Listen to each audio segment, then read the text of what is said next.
may realize that this particular segment actually takes place after the next segment. I've got a few reasons for doing this a little bit out of order. But one thing I wanted to show you was how we actually update in Gentoo, because honestly it's both similar to and very different from other Linux operating systems. As you know, in order to install any packages in Gentoo, we usually do stuff like emerge, SNES9x, for example. To update the package repo, we would need to do emerge --sync. That's sync spelled S-Y-N-C. And you may recall that we did this particular procedure in the install phase. And the result of that was indeed an up-to-date, at the time, local copy of the package repository. And what it's doing right now, it is once again updating the package repository. It'll have a full new list of packages once this is done, and once this is done, I will show you what you need to do in order to get all the packages updated. It may, of course, take a few minutes for all of the packages to download from the rsync server where they are downloading from. This is, of course, dependent upon a number of factors, not the least of which is how long it's been since the last time you synced, and how far away the rsync server is. I should say the rsync server that the system picks, how far away that is, and the connection speed between you and the rsync server. Like say, connection is really only as strong as its weakest link, or only as fast as its slowest pipe. Essentially, what makes this thing, like I said, go so slow is not syncing it all that often, and it having selected a server which is far, far away. So if it selected a server that was, let's say, I don't know, in India or something, and you're in the United States, odds are that connection's not going to be all that good. Or if it selected a server in Australia and you happen to be in Hawaii, you're going to have a rough time.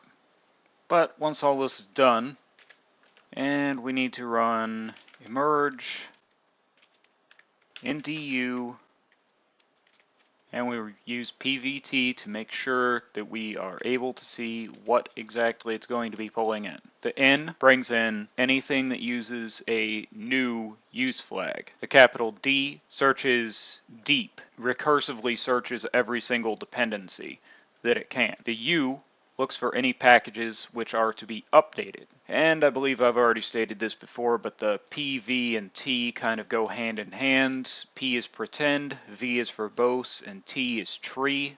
P and T definitely go hand in hand, but the V right here, the verbose, will actually give us all the use flags and all of the other information which is necessary for us to know what exactly is being used on each package as far as use flags. And we can't run this command until after the sync is complete, because if it's running on an unstable repository, you're going to get some weird results. It might not even work for all I know. However, most of this stuff, it's going to take a while, but it's all going to be going in pretty much alphabetical order. Capital A through Z, lowercase a through Z, and then it moves on to the next one. And this thing has a lot of stuff which it needs to sync up. All I'm going to say is, this better be a very, very large update. This is going to take a substantial amount of time, it looks like.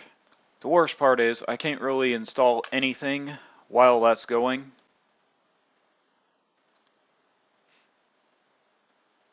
But what I can do is this. I do have to wonder if this particular sync is going to give me a 6.0 kernel in the stable block.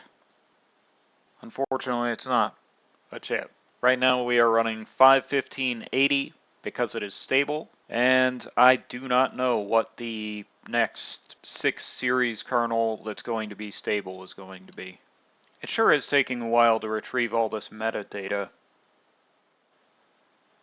Looks like the sync is finally finished. Total file size 195.15 megabytes. Total number of files way too many. Number of created files, 1,324. Deleted, 1,187. Regular files transferred, 12,137. Total transferred file size, 43.68 megabytes. That tells me that that connection speed ain't right. 51.96 bytes per second. Oh, 51.96 kilobytes per second. That still ain't right. That is way too slow. We're going to see what this update to the repository is going to cause to be updated on the system. And we're going to use this command to do it. Since the repository was first installed about a week ago, I suspect that we are going to have a lot to look at. No updates. Well, that was anticlimactic. I suppose if I had more stuff installed, it might actually update more often. It's basically the more software you have installed, the quicker updates are going to come. You'll note with a lot of the software that we have installed that it took a significant amount of time for the software packages to install. This is because it has to compile those packages from source. It will take some time for packages to update using this system right here. It will take some time for the packages to update. However, you can still use the packages when they are updating, and once they are updated, you don't have to reboot your machine. All you really have to do is close out of the process and reopen it. So for example, if I had an update to Firefox, all I would have to do is close out of Firefox, then reopen it. I still don't understand why exactly all of this stuff took so long, and yet at the end of it, we end up with no updates. So that's the update process. In the next video segment, I'm going to go over something that I consider somewhat important in the Gentoo Linux space.